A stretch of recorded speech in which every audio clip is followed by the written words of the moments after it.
Howdy, my name is David Blakesley.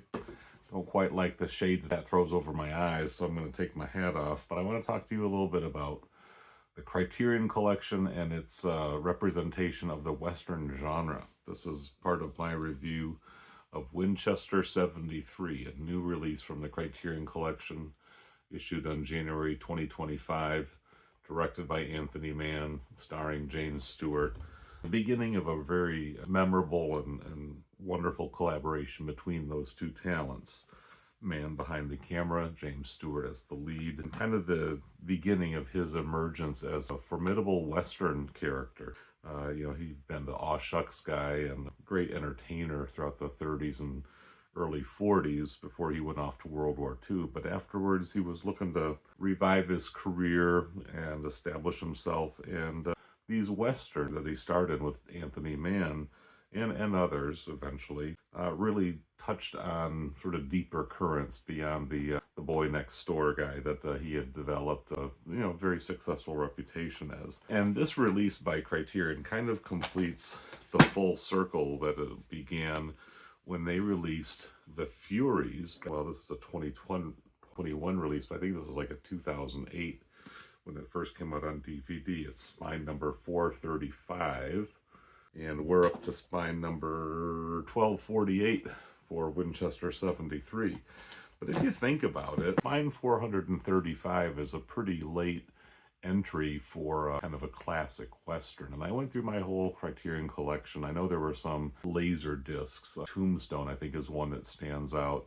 And a lot of people would still love to see that come back to Criterion someday. That was released, I think, back in the 90s, soon after it was released theatrically. And so there is a precedent for the Criterion collection in its earlier incarnation to embrace the Western genre. But even that was kind of a new Western, a neo-Western, if you will. And it was a kind of a contemporary release. So they didn't really get into classic old school Westerns within their DVD Blu-ray era, like I say, until The Furies, directed by Anthony Mann, starring Barbara Stanwyck as the lead in a great classic Western story. Anthony Mann, 1950, directed both of these films, both pretty superb and examples of their genre. Criterion, I think, when they were developing their reputation as the art house brand par excellence and relying quite a bit on the Janus Films catalog,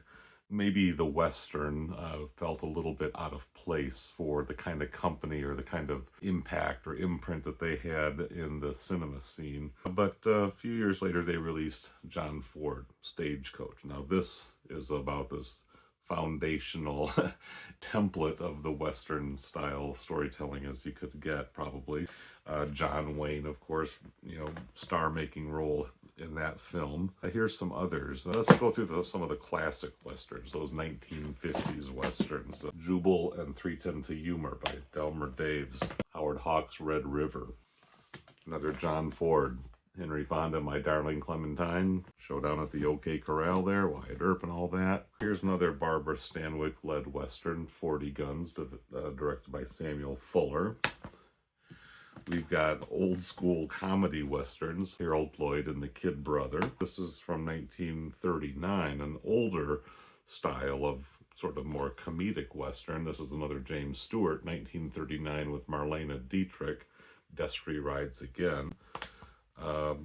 Not your traditional cowboy shoot-'em-up Western. Here's one where the Western genre gets a little bit on that kind of darker, deeper side. Gregory Peck and the Gunfighter.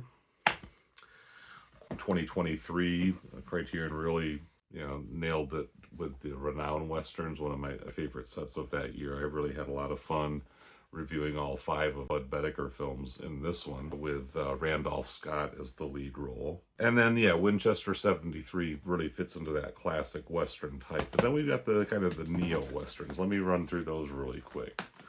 Michael Cimino, Heaven's Gate, more of like a Western epic.